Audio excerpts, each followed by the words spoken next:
এ কোনো মাস্কট নয়, বরং জাপানের স্টেশন মাস্টার। কথা বলেন না তিনি, তবুও তাকে ঘিরেই ভিড়, ক্যামেরা আর খবর। সে আর কেউ নয়, একটি বিড়াল, যে কিনা পেয়েছে স্টেশন মাস্টারের দায়িত্ব।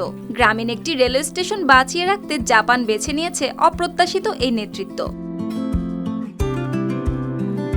জাপানের একটি রেল স্টেশনের দায়িত্বে মানুষের বদলে এবার দেখা গেল এক বিড়ালকে। কিশি স্টেশনে আয়োজিত অনুষ্ঠানে ইয়োন্তোমার গলায় মেডেল পরিয়ে দেন ওয়াকায়ামা ইলেকট্রিক রেলওয়ের প্রেসিডেন্ট মিৎসুনোবু কোজিমা। উপস্থিত ছিলেন স্থানীয় কর্মকর্তা, রেলওয়ের কর্তৃপক্ষ ও ভক্তরা। ইয়োন্তোমা কিশিগাওয়া লাইনের তৃতীয় বিড়াল স্টেশন মাস্টার।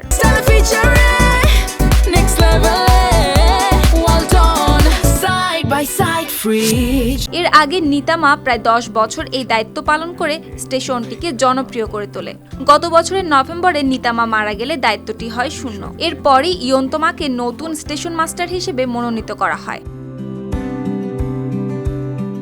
এই আয়োজন শুধু কৌতূহলের জন্য নয়, গ্রামীণ স্টেশনকে বাঁচিয়ে রাখা, পর্যটন বাড়ানো ও স্থানীয় পরিচিতি তৈরির সঙ্গে মানুষের আগ্রহ তৈরি করে নতুন প্রাণ ফিরে পাওয়ার গল্প।